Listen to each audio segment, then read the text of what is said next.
Rio Ngumoha, 16 years of age, has just saved Liverpool. I'm going to be honest. I'm going to be brutally honest right now. That is what champions do, winning football matches when they don't deserve to. And Jamie Carragher said it on commentary. That may be a result where the winning team stole it and the losing team should have won it.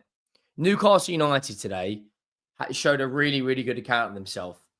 Liverpool defensively, though, 4 goals conceded in the opening 2 games. Salah, unbelievable pass at the end, didn't do much else. Ekitike, however, looks absolutely insane. 3 games played for Liverpool in the Community Shield, against Bournemouth and against Newcastle. He can't stop scoring. Cody Gakpo again, a goal and an assist the other night, 2 assists tonight. Konate looks a little shaky. Liverpool need a centre-back and they need another forward. I'm going to be honest, Arsenal look stronger defensively right now. And when they add Hincapi for the replacement for Kivior, they are probably going to be the best defensive team in the league by a country mile. You can't, as it stands, Liverpool fans, win this title with how shaky you are defensively. They are still my favourites to win the league because they've got the know-how. They've been there. They've seen it. They've done it. But you've conceded 4 goals in the opening 2 games, which is the 5th worst defence in the opening 2 games. Only Bournemouth, Leeds, Brighton and West Ham have also conceded the same amount. Spurs and Arsenal, 2 clean sheets. Chelsea conceded 1. City conceded 2. Fulham have also conceded 2. They need to fix up defensively. Ngumoha, listen, we spoke about this guy in pre-season, and he is legit.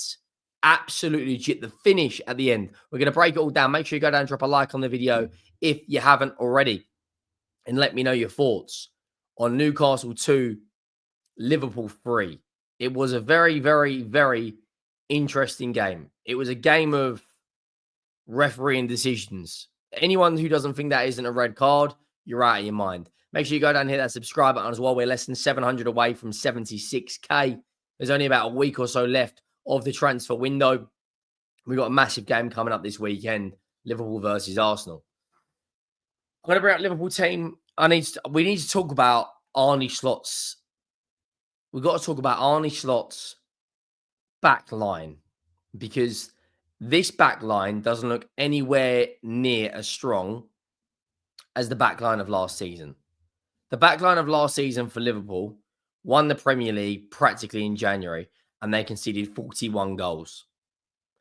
Liverpool right now don't look anywhere near defensively strong. Now, is it because the fullbacks have changed? Because they've got 2 very, very, very attacking fullbacks? Possibly. Szoboszlai has got, practically 3 lungs. He has got energy for days. But look at that back line. There's problems. Kirke's at fault for one of the goals.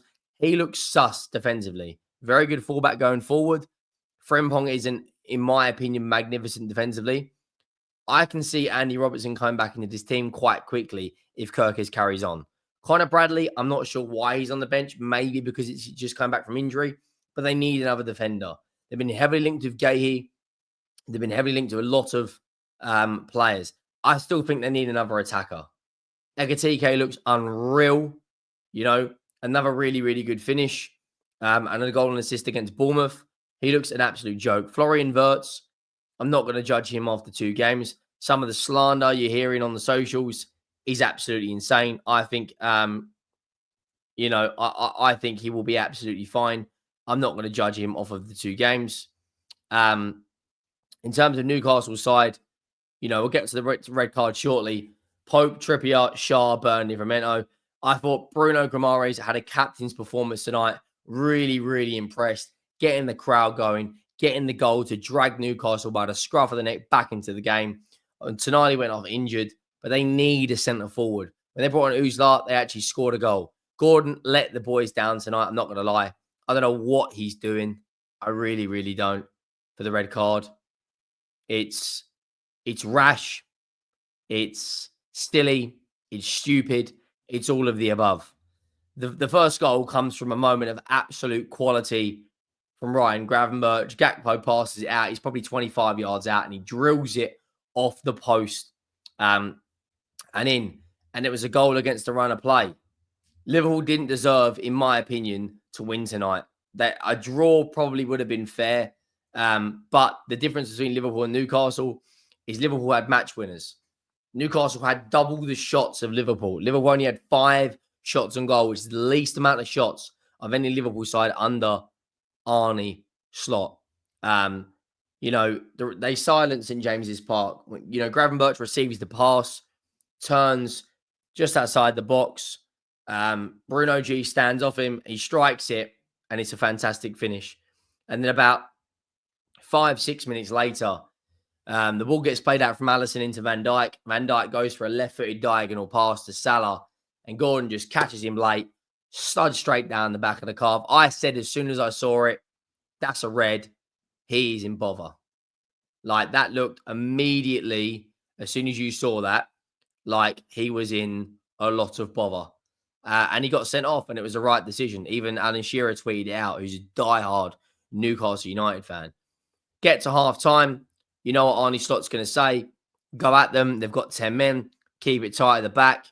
And then within 40 seconds of the second half, Ekitike, who literally can't stop scoring right now, finds the back of the net. It's 2-0 to Liverpool after the ball from Gakpo plays it into Ekitike with a first-time finish. Unstoppable finish from the edge of the box, side-footing it into the back of the net. And Ekitike looks very, very, very, very good. I will say that. He looks really, really good, guys. They might not even need Alexander Isak. He's done his job. Newcastle, though, fight, character, the mentality to get back into the game with 10 men. Injuries to Tonali as well.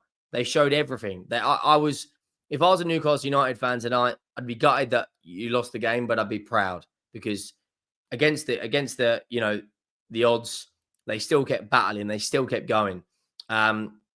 Decent ball in from Livramento. Bruno G wins the header. It's in the back of the net.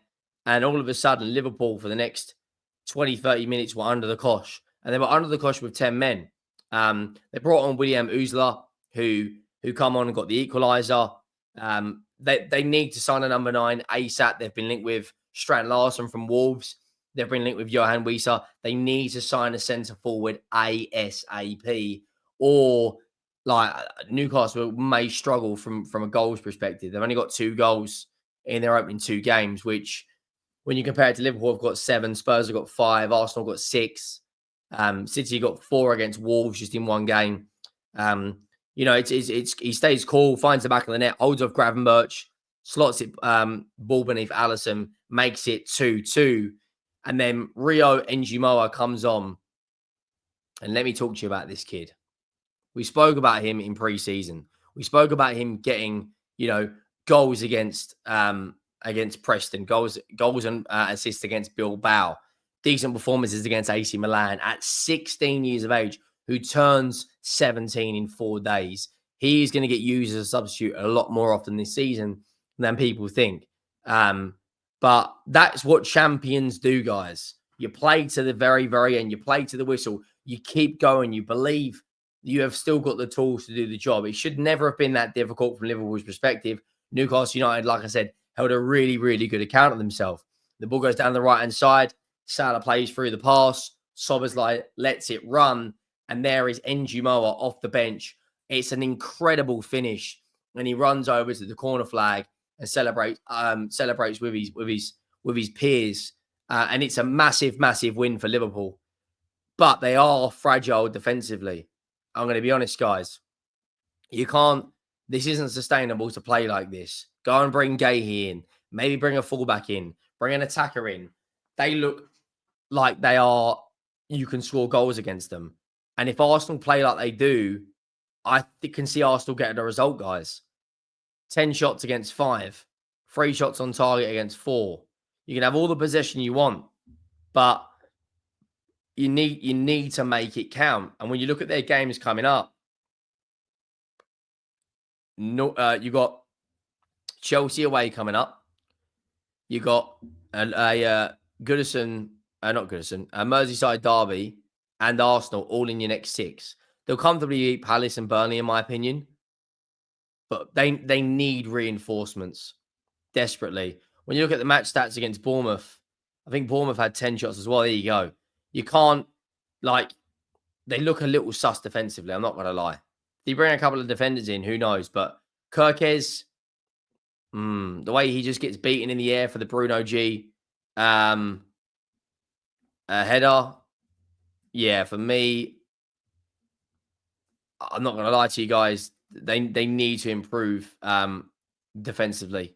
Otherwise, if Arsenal carry on, they're bringing Hincapi, people might start changing their predictions. Let me know your thoughts. Drop a like, hit that subscribe button, and I will see you next time. I'm out.